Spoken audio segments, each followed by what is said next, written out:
Un enjeu, une certitude, si je dis notre territoire égale terre d'énergie, eh bien vous en êtes convaincu, Valérie Reponsola, à la fois en tant que déléguée régionale de Normandie Énergie, mais également on y reviendra peut-être une prochaine fois, en tant que déléguée nationale de la filière hydrogène. Valérie, bonjour.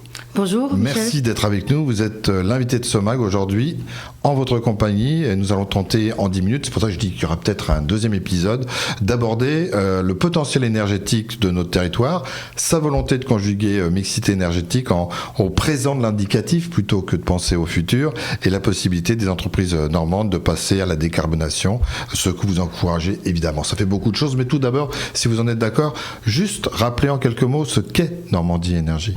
Oui, donc on est en fait une association qui fédère 300 acteurs de l'énergie et services à l'énergie, en couvrant toutes les énergies, puisque en Normandie, on est le reflet du mix énergétique, donc filière de l'efficacité, d'abord et avant tout, efficacité énergétique, et du mix énergétique, donc nucléaire, toutes les énergies renouvelables, pétrole et gaz, et également les usages, donc comment on consomme moins et mieux d'énergie, et puis comment se font les réseaux, le lien avec les réseaux, et puis tout ce qui est mobilité, stockage. Est-ce qu'on peut parler d'une agence conseil avec une vision sur un proche avenir ? Alors, on est d'intérêt général, ça c'est important, bras armé de la région, et on intervient pour acculturer les acteurs économiques et les collectivités. On accompagne la transition énergétique des territoires, et puis on a clairement le savoir-faire sur les énergies, et on encourage la croissance de nos entreprises, et donc la croissance aussi du mix, l'accompagnement de cette filière, je dirais de ces filières, parce qu'on ne traite pas de l'éolien terrestre, par exemple, comme on traite du nucléaire. Vos adhérents, ceux qui sont avec vous, en sont convaincus. Ceux qui doivent vous rejoindre, il faut encore les sensibiliser, les mobiliser plus ? Alors, c'est pas ceux-là qu'on mobilise, parce qu'honnêtement, on est assez connus, et du coup, les acteurs de l'énergie viennent facilement nous rejoindre, notre réseau, puisqu'on a tous les majors et 60% de PME, et des startups, c'est important, pour insuffler de nouvelles idées, de nouvelles solutions technologiques. Mais par contre, ceux qu'on acculture et qu'on sensibilise, ce sont les usagers de l'énergie, ceux qui consomment de l'énergie. Donc ce sont les industriels, les entreprises, les établissements publics en général.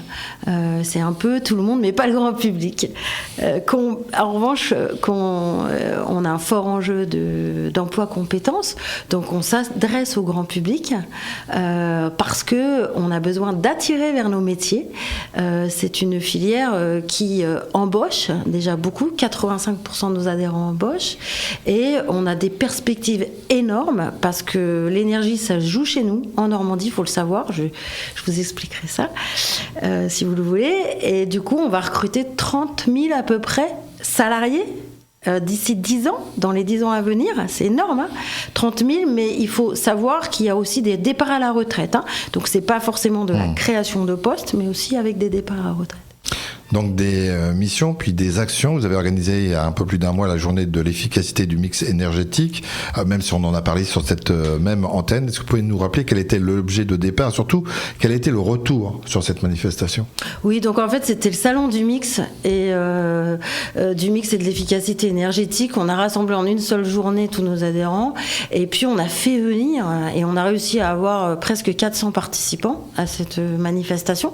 Très belle manifestation, et on avait plus de 35 stands, et on a pu du coup provoquer des projets côté industrie, côté collectivité, faire en sorte que les gens se parlent. Donc on n'a pas tout de suite les résultats, les indicateurs, hormis ceux que je viens de vous dire, mais en tout cas on est déjà en train de travailler des projets avec ces gens-là qui sont venus, avec ces participants.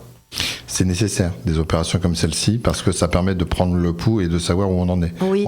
On place le curseur. Ouais, et puis ça a permis aussi de porter la connaissance de tous ce qui se passe sur le territoire.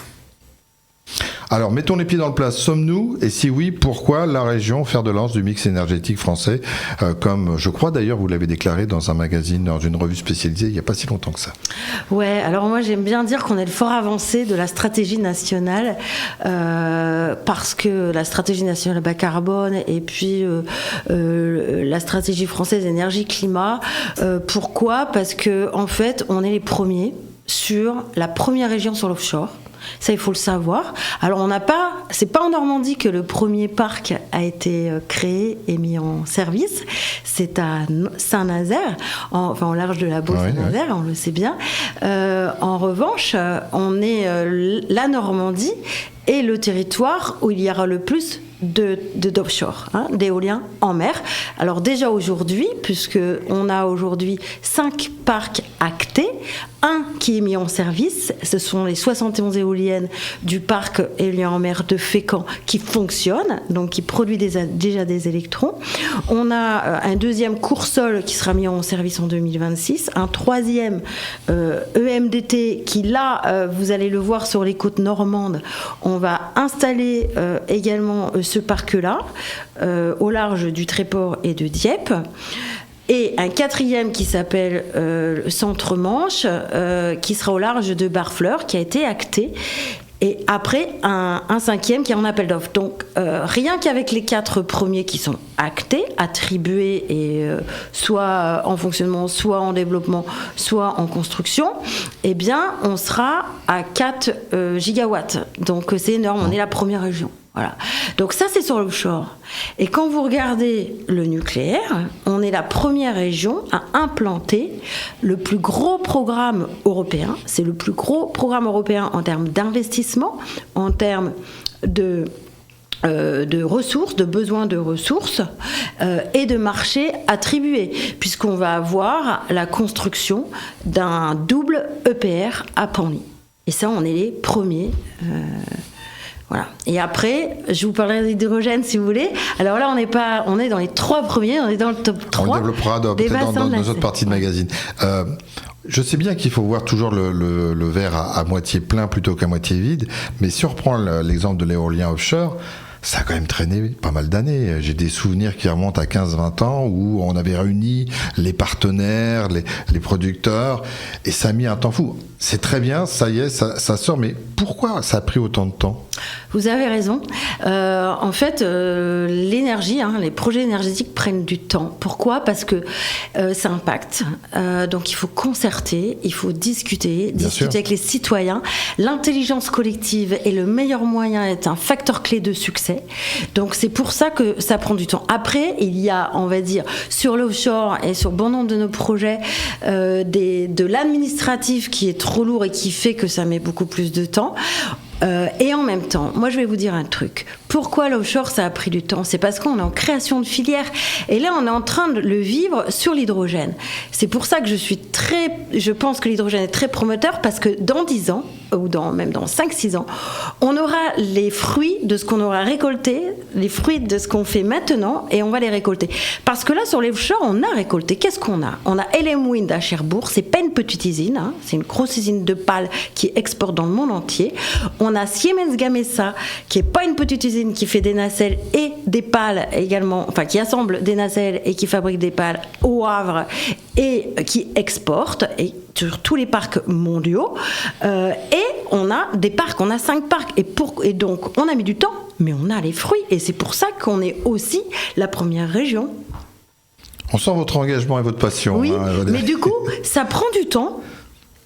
Mais c'est nécessaire parce qu'on concerte, et ce qui est très bien, c'est que le gouvernement a parfaitement compris ça. Nous, les acteurs de l'énergie au national, c'est pas Normandie Énergie là pour le coup, nous on fait du lobbying mais régional à notre main, a compris qu'il fallait accélérer. D'où la loi d'accélération. D'où les façades maritimes pour l'offshore, c'est-à-dire que maintenant il y a une commission de façades maritimes qui va dire sur la façade Manche, donc la nôtre, il y aura tant de projets et on peut aller jusqu'à 11 gigas, 17 gigas, alors qu'on est à 4, vous l'avez compris, donc ça veut dire encore quelques parcs, alors ils seront plus loin. Par exemple, Centre Manchin, il faut le savoir, j'en profite pour le dire aux habitants, c'est qu'on est à 32 km. Est-ce que vous êtes d'accord pour revenir nous parler plus en détail à la fois du offshore, on en a déjà parlé, mais de l'hydrogène et puis aussi de toute cette énergie autour de l'électricité et du nucléaire? Avec plaisir, Michel. Écoutez, on vous promet de vous accueillir très très prochainement pour aborder ces phases qui sont déterminantes pour l'attractivité du territoire, mais aussi la production au sein de notre terre normande. Si vous souhaitez voir et revoir ces magazines, vous pouvez bien sûr le faire grâce à nos podcasts habituels et puis aussi en tapant radiosensation.fr. À très bientôt, Valérie.